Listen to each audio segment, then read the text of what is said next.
आप देख रहे हैं राष्ट्रभाषा समाचार बराक वार्ता। मैं हूं संजीव सिंह। नजर डालते हैं आज के प्रमुख सुर्खियों पर।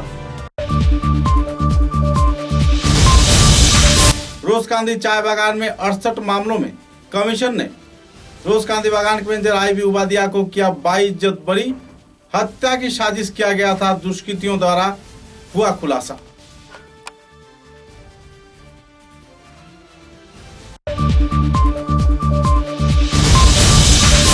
करीमगंज जिले में कोविड टेस्ट के नाम पर टेट शिक्षकों की जमावट को लेकर लोगों में छाई क्षोभ की स्थिति। मास्क तो दूर, दूरी बरतने से परे रहे शिक्षक शिक्षिकाएं।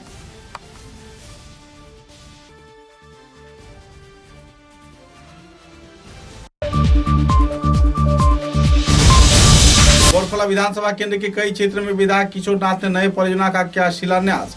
स्वाधीनता के बाद पहली बार कई क्षेत्र में हो रही है उन्नयनमूलक कार्य।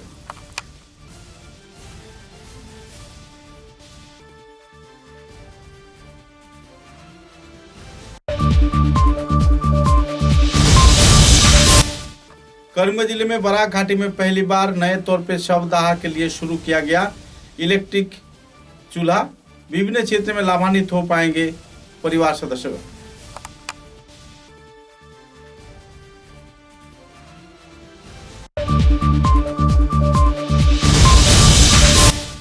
बराक घाटी में कोरोना वायरस के रोकथाम में सभी स्तर के लोगों को जागरूक रहने का स्वास्थ्य व परिवार मंत्री पीयूष हजारिका ने किया अपील। कई पहलुओं को लेकर किया आलोकपात।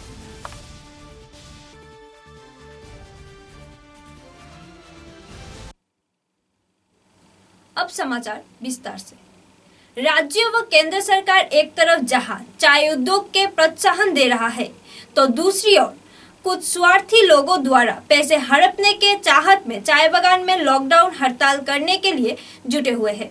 कुछ ऐसा ही हालात हाल ही में रोजकांदी चाय बागान में गांव पंचायत संपादक सभापति सदस्यों द्वारा खड़े किए जाने का प्रयास किया गया है। प्रस्तुत है इस संदर्भ में एक खास रिपोर्ट। साजिश, हत्याकांड का सोची समझी नक्शा, आगजनी की खुफिया परियोजना, श्रमिकों के हाथों ही श्रमिकों के घर जलाने की वाकया, बागान को सीधे साधे लोगों को, श्रमिकों को गलत सूचना के आधार पर बहकाने का काम व कई और मुद्दों को सामने रख हाल ही में रोजकांदी चाय बागान में एक हिंसा का माहौल उभर कर आया था। कुछ स्वार्थनशी चक्र इस क्षेत्र में कार्य कर रहे थे, जिसका मुखिया के रूप में बाबुल कुमार का नाम सामने उभर कर आ रहा है। बाबुल कुमार के निर्देश के आधार पर पूरे वाकया को अंजाम दिया गया, जिसके चलते लगभग 90 दिन रोजकांदी चाय बागान उत्पादन तो बन रहा और श्रमिकों की रोजी रोजगार पर भी गहरा असर पड़ा। कैसे रची गई थी साजिश, किस तरीके से इस कार्रवाई को अंजाम दिया गया था, इस पर हर एक वक्ताओं ने एक के बाद एक अपने स्पष्टीकरण दिए हैं। फिलहाल आज हम आपको दिखाएंगे कि किस तरीके से रोजकांदी चाय बागान के मैनेजर आईबी उबादिया को महज सड़क हादसे के जरिए जान लेने का नील नक्शा बनाया गया था, लेकिन जाको राखे साइयां मार सके न कोई। कुछ ऐसे ही वारदात के चलते रोजकांदी चाय बागान के मैनेजर लगभग 2 घंटे बाद उस राह से गुजरे जिस राह में 2-2 ट्रक उन्हें हादसे के जरिए हत्या किए जाने के षड्यंत्र में बिछाए गए थे। इस परियोजना को लेकर आरोपी तथा दुष्कृतिकारियों ने खुद इस संदर्भ में खुलासा किया है। आपसी रंजिश के चलते जहां गिरोह में दरार पड़ गई, तो इसी दौरान एक दूसरे के खिलाफ गवाह देने में सभी स्तर के श्रमिक आगे बढ़कर आ गए। बहरहाल भगवान की तुलना में मानने वाले श्रमिकगण रोजकांदी चाय बागान के मैनेजर के हर तरफ से सुरक्षा चाहते हैं और ऐसे हालात में जो लोग रोजकांदी चाय बागान के मैनेजर आईबी उबादिया के समाज सेवा, देशभक्ति व उन्नयनमूलक गतिविधियों के बारे में जानते हैं, वे लोग कतराते ही रह गए और सूचना मिलते ही आखिरकार एक आरोपी ने इस संबंध में विस्तारित खुलासा कर दिया और बाद में उनकी जान भी बच गई। बहरहाल पूरे मामले को लेकर रोजकांदी चाय बागान के मैनेजर आईबी उबादिया व जिन दुष्कृतिकारियों ने इस हत्या का षड्यंत्र को रचा था, उन्होंने भी इस संदर्भ में विस्तारित खुलासा किया। हम इस संदर्भ में हर रोज एक एक कर पूरी तथ्य आपके सामने उजागर करेंगे कि राजनीति तथा समाज से भी गांव के उन्नयन व कई और पहलुओं को लेकर किस तरीके से रोजकांदी चाय बागान में राजनीति का माहौल खड़ा हुआ और लोग अपने बलबूते पर सत्ता के आड़ में अपनी जो बाहुबल दिखा रहे थे, लेकिन आज उनकी लगाम बिल्कुल शून्य के बराबर है।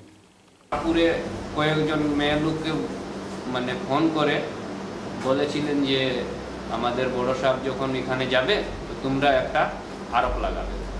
আরোপ কি যে এমন কি যে বড় সাহেবের উপরে আমাদের বড় সাহেবের উপরে রেপ কেস দিয়েছিলেন। কি যে ছাতা দিয়ে মারেছে তো গুলি করেছে, এইগুলা মানে সব মিথ্যা। আমাদের যে বড় সাহেবের উপরে আরোপ দিয়েছিল সব মিথ্যা। এরপরে তো এগুলো কে বলেছিল এসব করা? এগুলা সব বাবুল কুমারে করেছিল এবং বলেছিল। আমি এটার 1 নম্বর সাক্ষী মানে আন্দোলনে। তো এরপরে তো আমরা তো এগুলো শেষ হওয়ার পরে তো কি হলো, আমরা ডিসি অফিসে বসলাম। ডিসি অফিসে বসার পরে তো আমরা একটা ইনকোয়ারি চালু হলো যে তুমি যে দাবিগুলো বলেছো এইগুলো আমরা একটা ইনকোয়ারি করব। 9 জন না 10 জন কমিটি হয়ে, এই কমিটির মধ্যে আমিও আসলাম। এই রুশকান্দি ডিভিশনে 3 ডিভিশনে 3 জন, এমনি আমাদের ম্যানেজার পক্ষ থেকে ছিল আর ইউনিয়ন পক্ষ থেকে ছিল, সব পক্ষ থেকে মানে 2 জন 3 জন করে। এইটার মধ্যে 66টা আরোপ আমাদের বড় ম্যানেজারের উপরে। এই আরোপগুলা একটাও সাকসেস হয়নি, সব মিথ্যা। এটার মধ্যে নিজে আমি ইনকোয়ারি করেছি, ম্যাডামদেরকে নিয়ে, লেবার কমিশনারদেরকে নিয়ে আমি নিজে ইনকোয়ারি করলাম, সব মিথ্যা। জেলের ভিতরে কি ষড়যন্ত্র হয়েছে? জেলের ভিতরে তো ষড়যন্ত্র এটাই হতে ছিল যে উনিকে ট্রাক দিয়ে মানে অ্যাক্সিডেন্ট করবার। এটার মধ্যে ট্রাকও 2টা রেডি হয়েছিল। এটার মধ্যে মাসুম হক উনি পুরা জানেন। এই সময় তো আমি জেল আমার থাকা অবস্থায় তো উনি তো বের হয়ে গেছিলো। বের হওয়ার পরে মাসুমে পুরাই ডিটেলস জানছে যে গাড়ি উড়ি সব রেডি, দুর্গাকোনা টার্নিংয়ে উনিকে অ্যাক্সিডেন্ট করবে আমাদের বড় ম্যানেজার। আর এর ভিতরে এখানে মানুষও ঠিক হয়েছিল, এটাও আমি জানি যে বাবুল কুমারে যে উনিকে মানে জানসে মারলে উনি মুমাঙ্গা ইনাম দিবে বলে। এটা পুরাই 1 নম্বর সাক্ষী আমি, এটা আমার সামনে। এবং মধুর রবিদাস আমার সাথে ছিল, উনিও যাচ্ছে। এই ঘটনায় আপনারা সাক্ষী আছেন? হ্যাঁ, আমি সাক্ষী। তারপর কি হলো? তারপর তো উনি ছুটলেন। ছুটার পরে তো এখানে মিটিং হয়ে বাগান খোলা। এই বস্তুটা আউট হলো কেমন করে? এই যে ঘটনাটা করার কথা ছিল, এটা পরে কি করার চেষ্টা করা হয়েছিল? হ্যাঁ, গাড়ি সাড়ি সব রেডি করার চেষ্টা হয়েছিল, কিন্তু ম্যানেজারকে পাইনি উনি। মানে ওই দিন ওনাকে পায়নি? না। আচ্ছা, এটা ষড়যন্ত্র যে আরেকজন বললেন কে ছিল? এটা মাসুম হক। উনি কোন জায়গায়? উনি রুশকান্দি। রুশকান্দি। তো উনাকে কি পরে ধরেছিল সেই ঘটনা? না। এই হত্যার ষড়যন্ত্রে কারা কারা ছিল? এটা তো বাবুল কুমার ছিল, প্রমুখ বাবুল কুমার ছিল। ওনার সঙ্গে কে ছিল? উনির সঙ্গে মানে জেলে তো উনির সঙ্গে খালি আমরা ছিলাম, মানে আমাদের সাথে গল্প করতো। তা আমরা বারবার বলতাম উনিকে যে এই জিনিসটা আমরা এখন কেমনে শেষ করবো, এই জিনিসটাই আসো, আমরা এগুলাতে যাব না, লম্বা করব না। মানে আপনারা সমস্যার সমাধান করছিলেন? হ্যাঁ, আমরা অন্যরা হত্যার ষড়যন্ত্র করছে। হত্যা করছে। তো সাহেবকে কখন জানানো হলো ঘটনাটা, যে ধরনের একটা প্ল্যানিং? আমি জেল থেকে আমি ছুটে এরপরে সলিম চাচাকে বললাম। देखिए 1985 में ये बगान की सुकान मेरे को समझाया गया कंपनी की तरफ से। उस समय में बगान 4 लाख किलो चाय बनाता था, क्वालिटी में कहीं नाम नहीं था, कॉस्टिंग इतना हाई था, तो बगान बराबरी बैलेंस शीट में लॉस कर रहा था। 1985 से हमने डिसिप्लिन बगान में लॉन्च ठीक किया, क्योंकि उस जमाना में लेबर लोग 3-4 घंटा से ज़्यादा काम ही नहीं करता था। तो स्वाभाविक है जब इतने सारे लोग हैं बगान में, उनको परमानेंट रोल में हम वेज दे रहा है, सैलरी दे रहा है, लेकिन काम कोई नहीं कर रहा है या आधा ही काम कर रहा है, तो बगान का उन्नति होना नहीं है। तो मैंने शुरू से आके सुबह में मैं निकलता था यहाँ से 7 बजे, शाम को 4 बजे तक मैं उनके साथ ही रहता था। सबसे मैंने खूब मेहनत करवाई है। ये 4 लाख का बगान हम 2009 तक 16,75,000 में ले आए। 1 हेक्टर में 800 kg यील्ड आता था पर हेक्टर, वो यील्ड आज हम 2,900 में ले आए हैं। स्वाभाविक है, हमने मेहनत किया है, हमारे श्रमिक ने भी मेहनत किया है, लेकिन मेहनत करवाने वाला कोई चाहिए। लीडर यदि आगे चलता है तो जनता उनके पीछे पीछे जाती है, उसमें कोई मतलब डाउट का बात नहीं है। और वैसे ये बगान आज बना। सबसे पहले जिनको ने मतलब डाउट है कि रोजकांडी किसी श्रमिक को डिप्राइव करता है, इनको ये समझने की बात है कि आप हंटर लेके, लाठी लेके किसी से काम नहीं करवा सकते। यदि आप इनका दिल जीतते हैं तभी वो मन से काम करता है। 800 किलो गार्डन का यील्ड से 2,950 kg यील्ड लेना आप साधारण बात नहीं है। यदि आप आसाम का यील्ड देखें तो 1800 kg है, कचार का यील्ड देखें तो 1400 kg है, और 2,950 kg का यील्ड लेना असाधारण बात है। और ये असाधारण चीज़ें संभव तभी होती है जब लोग मन से, तन से मैनेजमेंट के साथ लग के काम करते हैं, तभी ये संभव है। जो हमारे पर एलिगेशन लगा रहे थे राजनीति में जो लोग थे या जो समाज सेवी संस्थाएं थी या कुछ एनजीओ थे, इनको ये सोचने का काम था कि ये जो उन्नति होती है सबका सहयोग से और मन से होती है। आप किसी को डंडा मार के कोई काम नहीं करवा सकते। मेरा इतना ही कहना है। आज जो माहौल बना है, एक श्रमिकों में एक एकता का माहौल है, सभी प्रगति की बात सोच रहे हैं। कुछ दिन पहले यही लोग पूरा उल्टा माहौल में थे और कई वारदात हुए, यहाँ पर हिंसात्मक गतिविधियाँ हुई, फर्जी मामला भी हुआ, आपके ऊपर 67 केस दागे गए। तो ऐसे हालात में आज का जो माहौल है, क्या श्रमिक समझ गए हैं कि बाहरी शक्ति, राजनीतिक शक्ति या फिर जो असामाजिक गतिविधियाँ हैं, उन्होंने यहाँ पनपने का प्रयास किया और वारदात को अंजाम दिया, और हालात आज के क्या हैं? नहीं, भगवान कृष्ण ने कहा था ना, यदा यदा हि धर्मस्य ग्लानिर्भवति भारत तदुत्थानम अभ्युत्थानम अधर्मस्य। तो भगवान ने जो कहा था उसका मीनिंग दूसरे तरफ से भी है। चाय बागान के जो लेबर है वो इतने सीधे और सिंपल है कि मैं आज इनको समझ में आएगा, जो जनरेशन आज में जो इस आंदोलन को देखा और उसका जो अंजाम देखा है, ये जनरेशन जब तक जिंदा रहेगा तब तक ये आंदोलन में और नहीं जाएगा, क्योंकि उनको समझ में आ गया कि कौन सच है और कौन गलत है। लेकिन ये जनरेशन जैसे 15-20 साल होगा, नया जनरेशन आएगा, फिर यही गलती करेगा, क्योंकि हमारे श्रमिकों में अपना बुद्धि नहीं है।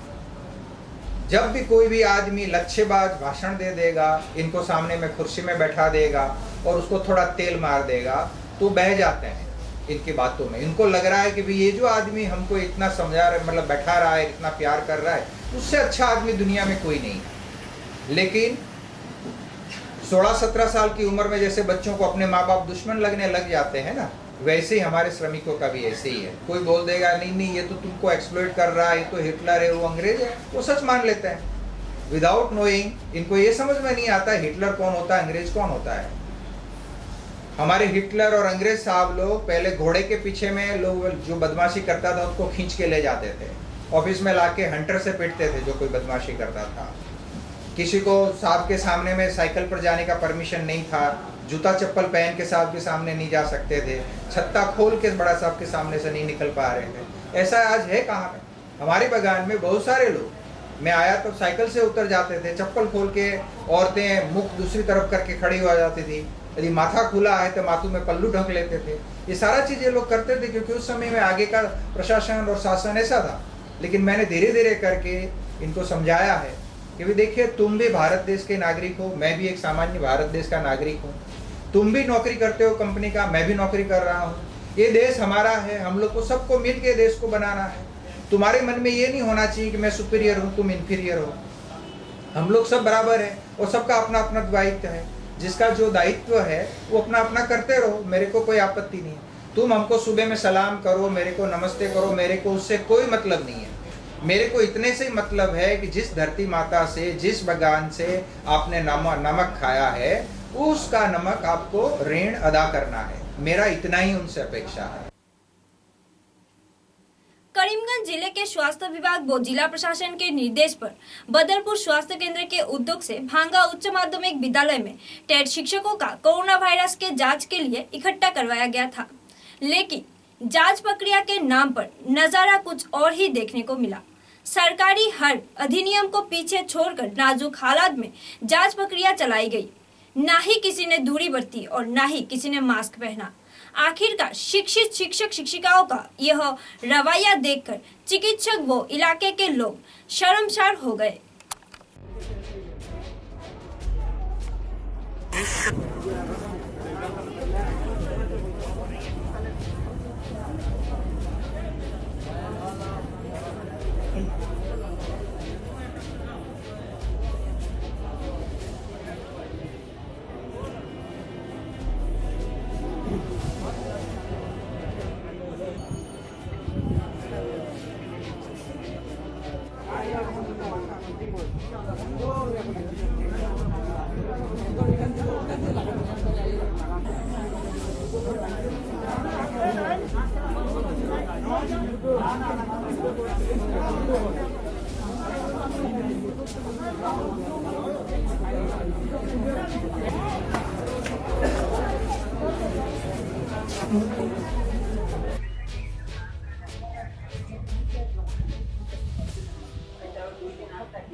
बड़ौदा के विधायक किशोर नाथ ने कृष्णपुर भैरवपुर नगर जीपी में तथा कृष्णपुर शिव मंदिर में अनुष्ठानिक तौर पर कम्युनिटी हॉल का शिलान्यास किया। 14वें फाइनेंस कमीशन के आधार पर 2,75,000 रुपए के लागत से आनुष्ठानिक तौर पे इस शिव मंदिर के कम्युनिटी हॉल का शिलान्यास किया गया। लगभग 40 साल के बाद इस क्षेत्र में कम्युनिटी हॉल निर्माण होने पर इलाके के लोगों में खुशी की माहौल बनाना हुआ है। सूत्रों के अनुसार यह मंदिर 100 साल से भी ज्यादा पुराना है और हर रोज इसमें पूजा पाठ होता है। मंदिर को लेकर गांव के साथ साथ आवासीय क्षेत्र के लोगों के आवेग भी जुड़ा हुआ है। इस संदर्भ में उन्होंने खुलासा भी किए।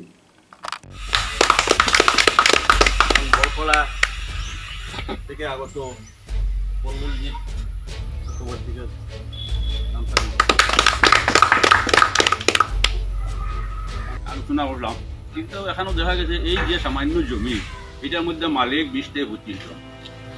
এই 20-25 জন মানুষ একজুট করা যান না এবং যান না, গতিকে এই জায়গাটার কোনো ব্যবস্থা করা যান না। আমি তাহলে আলোচনা করছি, তারা একে অন্যের উপরে ঠেলা দেয়, যার কারণে এটার আমি কিছু এখনো করতাম পারছি। যাই হোক, দেখি চেষ্টা করিয়া যাইয়া, আপনারাও চেষ্টা করবা যদি পারা যায় মানুষগুলার একজুট করা যায়, কারণ এটা চিত্রি গেছে, এটা আজমানি সম্পত্তি রইয়া গেছে, যার কারণে। আর আপনারা অ্যাপ্লাই করবেন, আয়ুষ্মান কার্ডও আপনারা পেয়ে যাবেন। অটল অমৃত কার্ড থাকা মানে আপনাদের বাড়িতে 2 লক্ষ টাকা থাকা, আয়ুষ্মান কার্ড মানে 5 লক্ষ টাকা।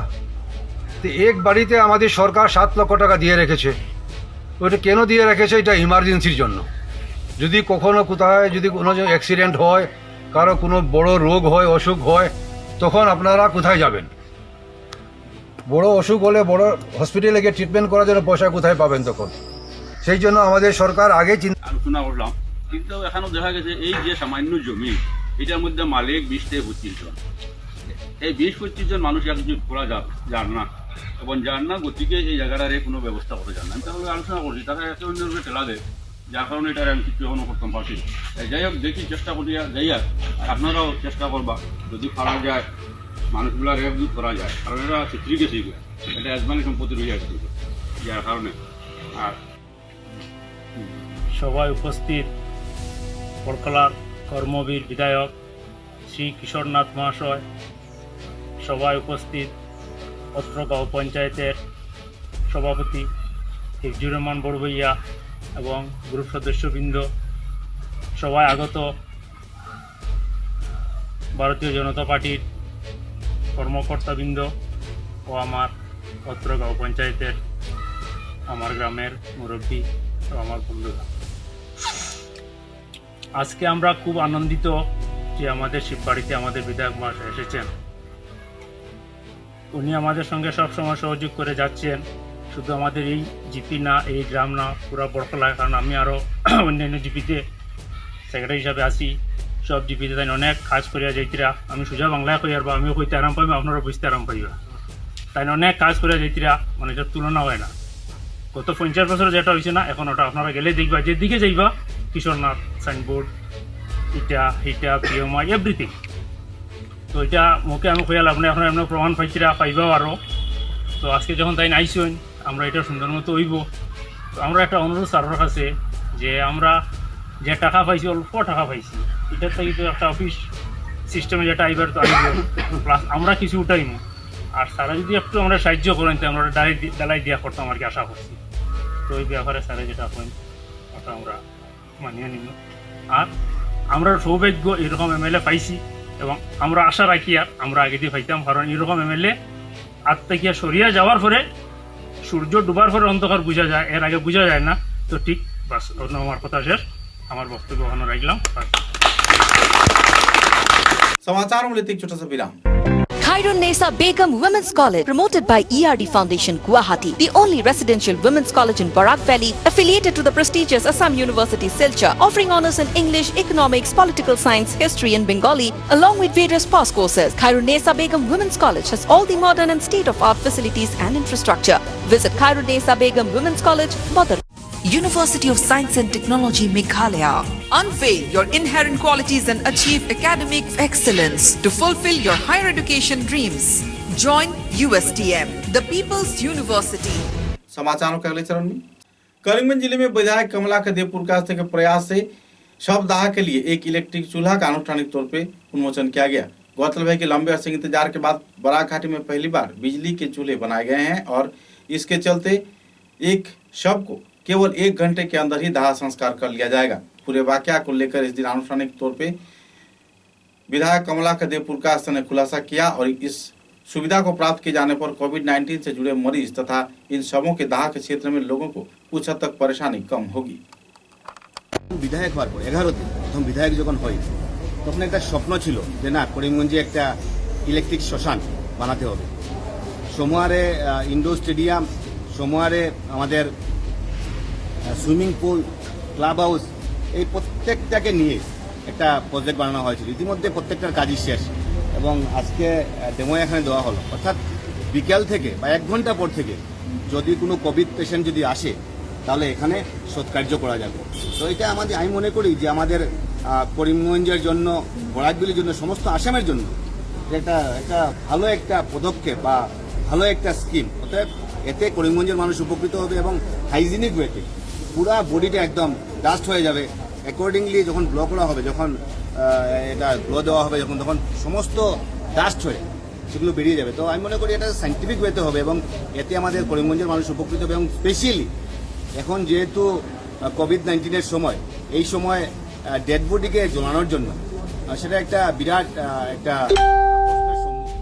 যে জায়গায় নিয়ে যাওয়া হয়, কালকে আপনিও ছিলেন, তো কালকেও সুভাষনগর শ্মশানে যখন নিয়ে যাওয়া হয়েছিল সেখানে মানুষের মধ্যে একটা রিজেন্টমেন্ট যে না আমাদের সুভাষনগরে হবে না, কেউ বলছে বজেন্দ্র রোড হবে না, কেউ বলছে লঙ্গাই রোড হবে না, কেউ বলছে চোরবাজারে হবে না। অতএব আমরা যদি এই জায়গাতে যদি করি তাহলে সাইন্টিফিক ওয়েতে হবে এবং আমি মনে করি যে এতে করিমগঞ্জের মানুষ উপকৃত হবে। এখন তো আমাদের কোভিড পেশেন্টের জন্য ডেডিকেট করা হলো, সামনে কয়েকদিন পর থেকে আমাদের জেনারেল পেশেন্ট যেগুলো আছে, আনক্লেম বডি যেগুলো আছে, সেগুলো এখানে দাহ করার জন্য আমাদের কোনো प्रॉब्लम হবে না। बनाकाठी के कछार करीमगंज तथा हैलाकांड जिले के लोगों को सतर्क रहने के साथ साथ जिला प्रशासन तथा स्वास्थ्य विभाग द्वारा दर्शाए गए मार्ग पर चलते हुए कोविड-19 से लड़ने के लिए अपील किया गया है। स्वास्थ्य तथा परिवार कल्याण मंत्री पीयूष हजारिका ने पत्रकारों को जानकारी के दौरान इस बात का स्पष्टीकरण किया। अपने वक्तव्य में उन्होंने कई पहलुओं को लेकर आलोकपात किया और लोगों को हर तरफ से अपने आप को सुरक्षित रखने के लिए अपील भी की। চাওক, ইয়াতে অভিযোগ আছিলে যে ইয়াত আমি ট্ৰিটমেণ্ট ভালকৈ কৰা নাই নেকি, মানুহ ট্ৰিটমেণ্ট নকৰাৰ কাৰণে মৃত্যুমুখত পৰিছে নেকি। সেইকাৰণে ডক্টৰ হিমন্ত বিশ্ব শৰ্মাৰ নিৰ্দেশত মই ইয়ালৈকে আহি 4 দিন থাকিলোঁ। কিন্তু যিটো আমি পৰ্যবেক্ষণ কৰিলোঁ, গুৱাহাটীৰ পৰা এটা টীম আহিছিলে মোৰ লগত। ইয়াতে কোনো ধৰণৰ তেনেকুৱা ট্ৰিটমেণ্ট কেন্দ্ৰিক এনামলিজ নাছিলে। কথাটো এনেকুৱা আছিলে যে বহুত মানুহ একদম লাষ্টত আহে, লাষ্টত আহিলে ট্ৰিটমেণ্ট কৰিব চাব নোৱাৰি। আমাৰ ইয়াতে এটা আমাৰ প্ৰব্লেম আছে যে ICU কম, কিন্তু আমি অত্যন্ত আশাবাদী যে ভাল খবৰ হ'ব বৰাকভেলীৰ কাৰণে। অহা 10ৰ পৰা 11টা দিনৰ ভিতৰত 40খন বিচনাযুক্ত ICU আমাৰ ইয়াতে গঢ়লৈ উঠিব। যিসকল গুৱাহাটীৰ পৰা আহিছিলে তেখেতলোকক আমি আমাৰ SMCHৰ ডক্টৰক অভাৰটেক কৰিবলৈকে মাতা নাছিলোঁ, জাষ্ট আলোচনা কৰিবলৈকে মাতিছিলোঁ। তেওঁলোকে আলোচনা কৰি আমাক ৰিপৰ্ট দিছে যে ডক্টৰৰ বা নাৰ্ছৰ বা আমাৰ মেডিকেল ষ্টাফৰ কাৰো কোনো ধৰণৰ তেওঁলোকে কোনো ধৰণৰ মানে কম কাম বা বেয়া কাম কৰা নাই। এইটোৱে আমাৰ ছিষ্টেমটো ঠিকেই আছে, তথাপিতো আৰু ডেভেলপ কৰিব লাগিব। তাৰ কাৰণে সকলোকে অনুৰোধ কৰিছোঁ, বৰাকভেলীৰ প্ৰত্যেকজন ব্যক্তিক হাতযোৰ কৰি অনুৰোধ কৰিছোঁ সকলো যাতে সময়মতে হস্পিটেললৈকে আহে। আৰু এটা মাননীয় মুখ্যমন্ত্ৰী ডাঙৰীয়াই মোক নিৰ্দেশ দিছিলে যে আজি ৰাতিপুৱা তেখেতৰ লগত কথা হৈছিলে যে বৰাকভেলীত আমাৰ যি নতুনকৈ লকডাউন আৰম্ভ হৈছে, এই লকডাউনৰ গইনা লৈ কোনো অসাধু ব্যৱসায়ীয়ে যাতে আৰ্টিফিচিয়েল ক্ৰাইচিছ কৰিব নোৱাৰে, দাম বঢ়াব নোৱাৰে, তাৰ কাৰণে DC মহোদয়ক আমি নিৰ্দেশ দিছোঁ। তেনেকুৱা যদি কোনোবাই কৰিছে ইমিডিয়েট একশ্যন ল'বৰ কাৰণে।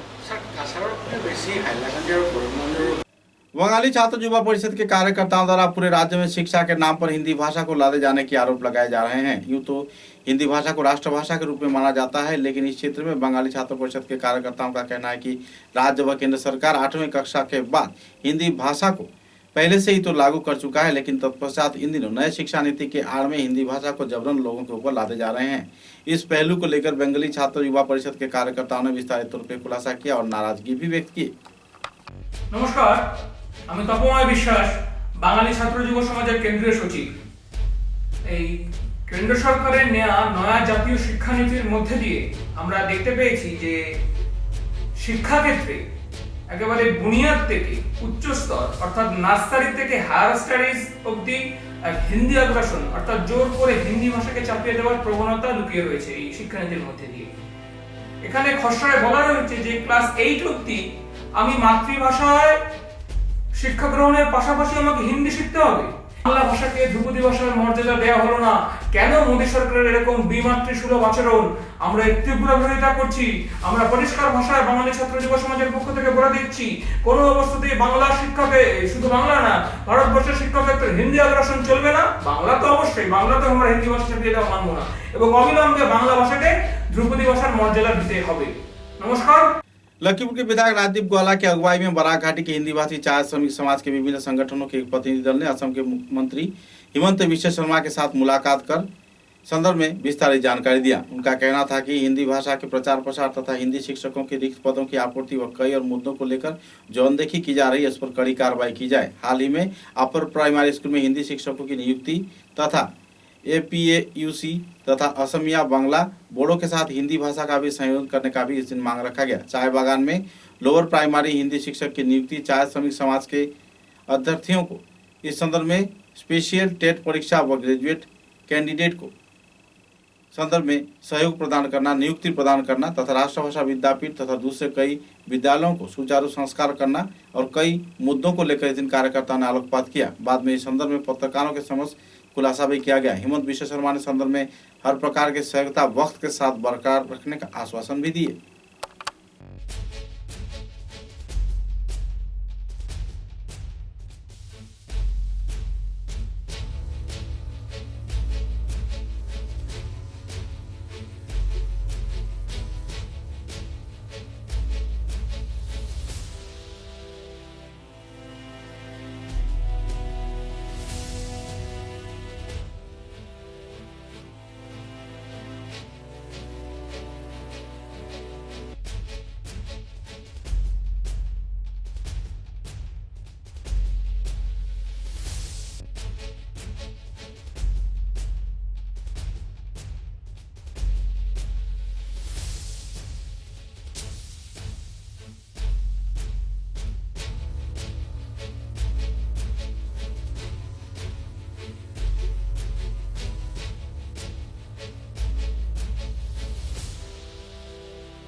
सिलचर के सतीनमन देव अस्पताल में कोविड मरीजों की सुचारू इलाज न होने के आरोप लग रहा है। इसके चलते जिस क्षेत्र में मरीजों को 11 बजे उपस्थित रहने का समय दिया जाता है, तो इसी दौरान इस कार्यालय से जुड़े लोग लगभग 2 बजे पहुंचते हैं और कुछ क्षेत्र में तो लोग पहुंचते ही नहीं। बहरहाल चिकित्सा परिसेवा के कई पहलुओं को लेकर लोग नाराजगी भी व्यक्त कर रहे हैं और तो पुरुष महिला सभी इस क्षेत्र में अपने इलाज के नाम पर परेशानी भी झेल रहे हैं।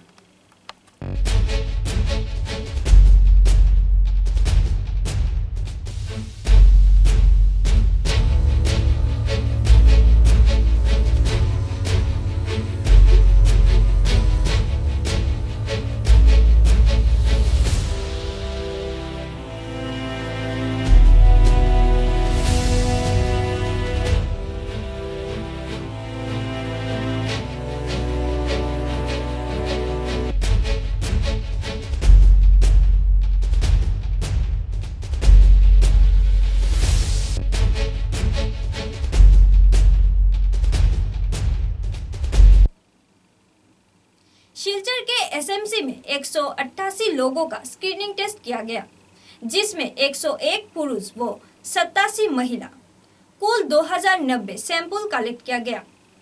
1017 मरीजों को कोविड टेस्ट किया गया। कुल 81,231 मरीजों को अब तक जांच किया गया है। 28 अगस्त को 86 मरीजों का पॉजिटिव पाया गया है। इस संदर्भ में स्वास्थ्य विभाग के कार्यकर्ता ने विस्तारित जानकारी दिया। গত 24 ঘন্টায় শিলচর মেডিকেল কলেজে 188 জন পেশেন্টকে স্ক্রিন করা হয়েছে। এর ভিতরে 101 জন পুরুষ এবং 87 জন মহিলা, আর স্যাম্পল কালেক্ট হয়েছে 2090 জনের, আর টেস্ট হয়েছে 1070 জনের। এখন অবধি আমাদের টোটাল টেস্ট করা হয়েছে 81,231 জনের, আর আজকে স্যাম্পল পজিটিভ এসছে আমাদের 86 মানে 86 জনের, আর আমাদের এখন অবধি টোটাল পজিটিভ এসছে 3,900 জনের। আর গত 24 ঘন্টায় শিলচর মেডিকেল কলেজে ভর্তি হয়েছেন 22 জন, এর ভিতরে 19 জন পুরুষ, 3 জন মহিলা, আর ছুটি হয়েছেন 27 জন, এর ভিতরে 18 জন পুরুষ, 9 জন মহিলা। বর্তমানে আমাদের 16 জন পেশেন্ট আইসিইউ বেডে আছেন আর ভেন্টিলেটরে আছেন 2 জন পেশেন্ট। এখন আমাদের টোটাল পেশেন্ট আছেন 288 জন কোভিড ওয়ার্ডে আর 29 জন আছেন আমাদের এমসিএইচ বিল্ডিংয়ে। আর বর্তমানে 19 জন পেশেন্টের অবস্থা একটু ক্রিটিক্যাল আছে, এর ভিতরে 14 জন পেশেন্ট আইসিইউতে আছেন এবং 5 জন পেশেন্ট আমাদের ওয়ার্ডে আছেন। আর গত 24 ঘন্টায় আমাদের 4 জন পেশেন্ট মারা গেছেন, এর ভিতরে 2 জন কাছাড় জেলার আর 2 জন করিমগঞ্জ জেলার। এখন অবধি আমাদের টোটাল অ্যাডমিশন হয়েছে 1487 জনের আর এখন অবধি আমাদের ছুটি হয়েছে 1173 জনের। আর এখন অবধি শিলচর মেডিকেল কলেজে র্যাপিড অ্যান্টিজেন টেস্ট করা হয়েছে 4758টি, এর ভিতরে 573টি positive एसছে।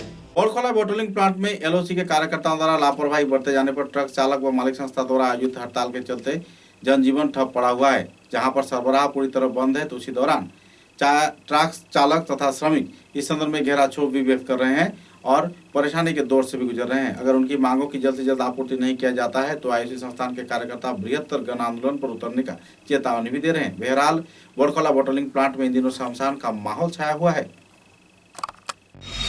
North east packed LPG transporter association की तरफ से जो नॉन कोऑपरेशन का आह्वान किया है उसके सपोर्ट में हम लोग अपना Barak valley packed LPG transportation association जो है वो उनको सपोर्ट दे रहा है, क्योंकि हम लोग और उनका सेम प्रॉब्लम है। सब पूरा नॉर्थ ईस्ट का सबका रेट एकदम कम है, जो काम करने ही नहीं सक रहा। हम लोग अभी जो रेट जो है अभी उससे भी कोई 25%, कोई 20%, कोई 22% ऐसा कमती कर दी। वो रेट कमती होने से हम लोग काम करने नहीं सक रहा है, अभी भी नहीं सक रहा है तो बाद में तो वो नहीं सकेगा इसलिए। सेकेंडली हम लोग का जो टेंडर जो अथॉरिटी जो चेंज कर दिया वो कलकत्ता में ले गया, ईस्टर्न रीजनल ऑफिस में हम लोग नहीं करना नहीं चाहते। हम लोग अपना नॉर्थ ईस्ट में अगर गुवाहाटी तक भी जाने सके, तकलीफ है लेकिन गुवाहाटी तक जाने सकेगा। गुवाहाटी नॉर्थ ईस्ट का एक गुवाहाटी हेडक्वार्टर है, वहाँ पर आप लोग का। असम राज्य के बोरपेटा जिले के कोलागाछिया राजस्व चक्र का दिन खुदखोरा, मानिकपुर तथा इछार गांव सहित आसपास के इलाके में ब्रह्मपुत्र नदी के तटवर्ती क्षेत्र नदीगर्भ में समाने पर लोगों में आतंक का माहौल चल रहा है और लोग अपने घर बार खेत की जमीन नदीगर्भ में समाते देख इन दिनों बेहद तनाव में वक्त गुजार रहे हैं। इस संदर्भ में दुआ कार्यक्रम भी आयोजित किया गया। जल्द से जल्द नदी भांगन तथा भूस्खलन की गतिविधि को रोकथाम किए जाने के लिए सरकार से अपील भी किया गया। आखिरकार राज्य व केंद्र सरकार से जो लोग परेशान हैं, आखिरकार भगवान के भरोसे ही दुआ कार्यक्रम के जरिए भगवान से मन्नत मांग रहे हैं ताकि ब्रह्मपुत्र नदी के तटवर्ती क्षेत्र नदीगर्भ में समा न जाए और उनके घर द्वार तथा खेत की जमीन नदीगर्भ में समाकर वे निष्फ न हो जाएं। बहरहाल इस संदर्भ में प्रभावित लोगों ने विस्तारित जानकारी भी प्रदान की। গৰাখনীয়াৰ কবলত পৰি আমাৰ ঘৰটা অলৰেডি নদীৰ ভিতৰত গৈছে, প্ৰায় 15-20 দিনমান হ'ল। এতিয়া আমি বেলেগ জেগাত খেতি পথাৰত যাই ঘৰগিলা আশ্ৰয় বনাইছে আৰু মোৰতো গৈছেই 15-16 দিনমান হ'ল আৰু এতিয়াও 4-5টা ঘৰ অলৰেডি গৈছে। আমাৰ পাছে আৰু 4-5টা ঘৰ ভাঙছে। আমাৰ MP MLA এতিয়ালৈকে কিন্তু পদক্ষেপ লোৱা নাই। আমি বিভাগীয় কর্তৃপক্ষক বারে বারে কৈ আছোঁ, ইহঁতেও পদক্ষেপ লোৱা নাই।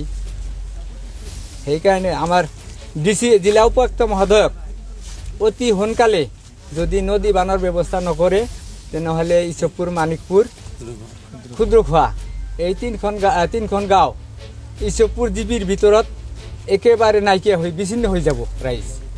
জিঅ' বানৰ অতি সোনকালে জিঅ' বানৰ ব্যৱস্থা কৰি गृहहीन हुआ मानुहर उपकृत কৰিবলৈ আমি অনুরোধ জানালো। समाचारों के अंत में बराक वार्ता की सुर्खियां एक बार फिर। रोजकांदी चाय बागान में 68 मामलों में कमीशन ने रोजकांदी बागान के मैनेजर IB उपाध्याय को किया बाइज्जत बरी। हत्या की साजिश किया गया था, दुष्कृतियों द्वारा हुआ खुलासा।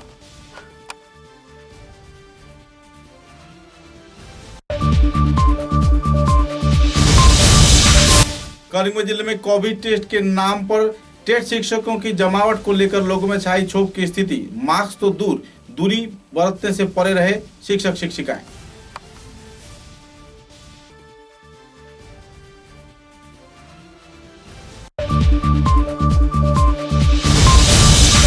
सोहला विधानसभा केंद्र के कई क्षेत्र में विधायक किशोर नाथ ने नए परियोजना का किया शिलान्यास।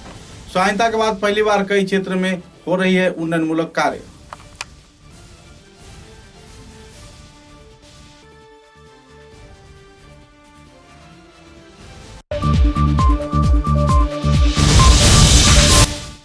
करीमगंज जिले में बराक घाटी में पहली बार नए तौर पर शवदाह के लिए शुरू किया गया इलेक्ट्रिक चूल्हा। विभिन्न क्षेत्र में लाभान्वित हो पाएंगे परिवार सदस्य।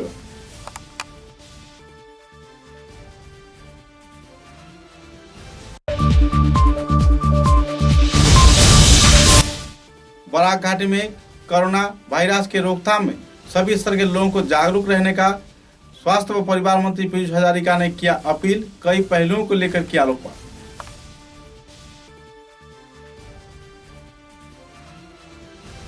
अब तक की बराक वार्ता में बस इतना ही। नमस्कार।